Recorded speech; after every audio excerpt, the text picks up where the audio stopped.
Welcome to key talks. ఒట్టి కుండకి సప్పుడు ఎక్కువ, నిండు కుండ తొణకదు అని ఒక మాట ఉంటుంది. తెలంగాణ రాజకీయాల్లో చూస్తే ఇలాగా నిండు కుండల ఎలాంటి తొణుకు బెణుకు లేకుండా ఉండే నాయకుడిగా హరీష్ రావుకి పేరుంది. ఒక బీఆర్ఎస్ కాదు, కాంగ్రెస్ బీజేపీ కూడా హరీష్ రావు నేచర్ ని ఒప్పుకొని తీరుతాయి. 20-25 ఏళ్ల రాజకీయ జీవితంలో తొలిసారిగా తీవ్రమైన సవాళ్లు హరీష్ రావు ముందు నుంచుంటాయని చర్చ జరుగుతుంది.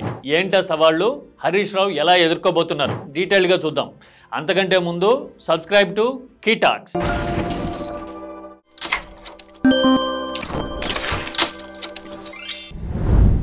హరీష్ రావు లోతైన మనస్తత్వం ఉన్న, వ్యూహాత్మకంగా రాజకీయ అడుగులు వేసే చతురత కలిగిన నాయకుడు. అతి తక్కువ వయసులో 7 సార్లు వరుసగా అసెంబ్లీకి ఎన్నికైన నాయకుడిగా హరీష్ రావు పేరిట ఇప్పటికీ రికార్డు ఉంది. అందుకోసమే హరీష్ రావు వయసుకు మించిన పరిణతిని చూసి, ఆయన హ్యాండిల్ చేసే ఛాలెంజ్లు చూసి చెణుకులు విసురుతున్న వాళ్ళు ఉంటారు. హరీష్ భాయ్, మీరు కూడా కొంచెం కలర్ వేసుకోండి. ఇదంతా ఇప్పటి వరకు నడుస్తున్న చరిత్ర. అధికారంలోకి వచ్చిన తర్వాత నెంబర్ 2 పొజిషన్ లోకి కేటీఆర్ వచ్చారని, రకరకాల ఈక్వేషన్స్ ఉన్నాయని చర్చలు జరిగిన హరీష్ రావు బయట పడిన సందర్భాలు ఎప్పుడూ లేవు. ఆఖరికి ఆయనతో నిత్యం మెలిగే నాయకులకు కూడా ఆయన మనసులో ఏముందో తెలియదు అని చెప్పేసి అంటారు. అంటే అంత లోతైన నాయకుడిగా హరీష్ రావు పేరు పడ్డారు. హరీష్ రావు మాట్లాడితే నింపాదిగా మాట్లాడతారు, లోతుగా మాట్లాడతారు, నిక్కచ్చిగా మాట్లాడతారు అనే ముద్ర ఉంది.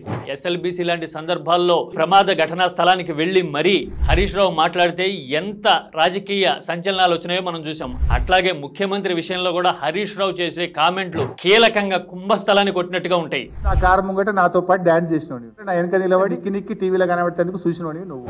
చూశారు కదా ఈ డైలాగ్, ఇట్లా ఉంటాయి. ఇలాంటి సమయంలో హరీష్ రావు మీద విచారణలు అంటే కేవలం ఒక పేరు చేర్చడం కాదు, రాజకీయాన్ని, రాజకీయ మూలాల్ని కదిపి కుదిపేసే పరిణామం అవుతుంది. దీనిలో ఉన్న ఆంతర్యం ఏంటి అంటే, కాళేశ్వరం నిర్మాణానికి సంబంధించి ఆర్థిక అవకతవకలు జరిగాయని, అన్నారం, సుందిళ్ళ లాంటి బ్యారేజ్లన్నిటి మీద లోతుగా విచారణ జరుపుతున్నారని, వీటికి సంబంధించిన విచారణలో పాల్గొనాల్సిందిగా కేసీఆర్ తో పాటు హరీష్ రావును కూడా పిలుస్తారు కమిషన్ ముందుకి అనే చర్చ ఇప్పుడు జరుగుతూ ఉంది. దీని మీద విచారణ వేయడం వెనుక ఓన్లీ రాష్ట్ర ప్రభుత్వ స్థాయిలో తీసుకున్న నిర్ణయం మాత్రమే కాదు, ఇప్పటికే కాళేశ్వరం మీద పెట్టిన ఖర్చు విషయంలో కొన్ని కీలక అబ్జర్వేషన్స్ చేసింది.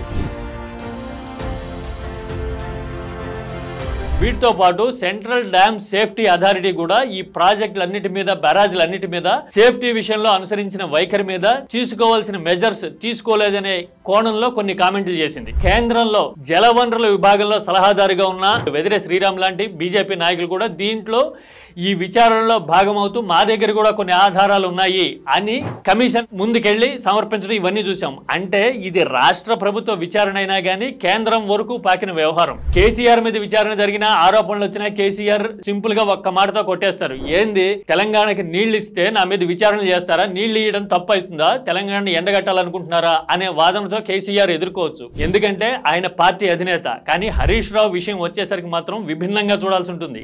హరీష్ రావు ఇంకొక 20-25 ఏళ్లు రాజకీయ భవిష్యత్తు ఉన్న నేత. ఇలాంటి నాయకుడు ఇప్పుడు తొలిసారిగా ఒక లీగల్ గ్యాంబిట్ పరిధిలోకి వస్తే, అంటే విచారణలో కేసులో గనక హరీష్ రావుని చేరుస్తూ ఈ కమిషన్ గనక నిర్ణయం తీసుకుంటే రాజకీయంగా కూడా పెను మార్పులు తీసుకువచ్చే పరిణామం అయినా ఆశ్చర్యం లేదు. వచ్చే ఎన్నికల నాటికి బీజేపీ ఎలాంటి వ్యూహంతో ముందుకెళ్తుంది, ఎవరిని చేర్చుకోవాలనుకుంటోంది, ఎలాంటి ఎత్తుగడ వేస్తోంది అనేది, ఇలాంటి సందిగ్ధమైన పరిస్థితులన్నీ తెలంగాణలో ఉన్నాయి. ఏమంటారు, కేసులు, విచారణలు, దర్యాప్తుల్లోకి హరీష్ రావు పేరు కూడా ఎంటర్ అయితే తెలంగాణ రాజకీయంలో అనూహ్య మార్పులు చూడొచ్చా?